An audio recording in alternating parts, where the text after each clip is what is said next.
আমরা বায়োলজিতে পড়ে এসেছি যে একটি সিঙ্গেল কোষে আপনি শরীরে একটুখানি ডলা দিবেন কি পরিমাণে কোষ লক্ষ লক্ষ কোষ বের হবে সেটি আপনি নিশ্চয়ই জানেন।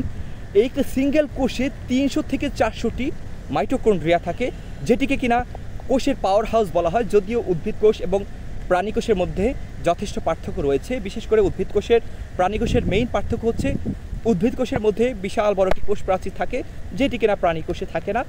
এছাড়াও আরও কিছু অনেক পার্থক্য রয়েছে, এটি হচ্ছে মূল পার্থক্য। সে যাই হোক, যেটি বলছিলাম, মাইটোকন্ড্রিয়া উদ্ভিদ কোষেও থাকে, আসলে প্রাণী কোষেও থাকে।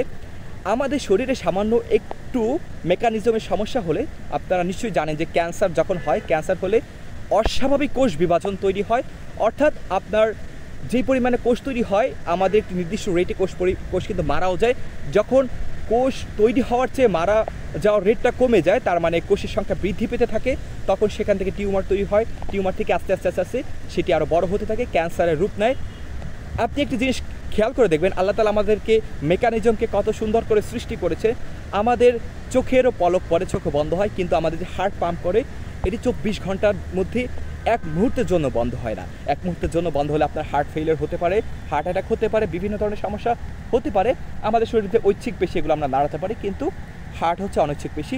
এই জন্য যাই হোক, আল্লাহ তাআলা আমাদের মেকানিজমকে অনেক সুন্দরভাবে তৈরি করেছেন। এই জন্য যারা আমরা সুস্থ আছি, সুস্থ থাকতে সুস্থতার নিয়ামত, সুস্থতার যে কদর সেটি করা উচিত। দাঁত থাকতে দাঁতের মর্যাদা দেওয়া উচিত। আমরা যে কথাটি বলে থাকি, আমরা বেশি বেশি আল্লাহর নিয়ামতের শুকরিয়া আদায় করবো, আল্লাহ তাআলা আমাদেরকে বাড়িয়ে দেবেন।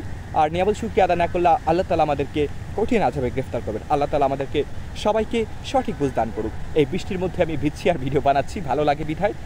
সবাই ভালো থাকবেন, নিরাপদে থাকবেন। বিদায় নিচ্ছি কৃষিবিদ মোহাম্মদ তারেক জামিল। সবাইকে অসংখ্য ধন্যবাদ। আল্লাহ হাফিজ।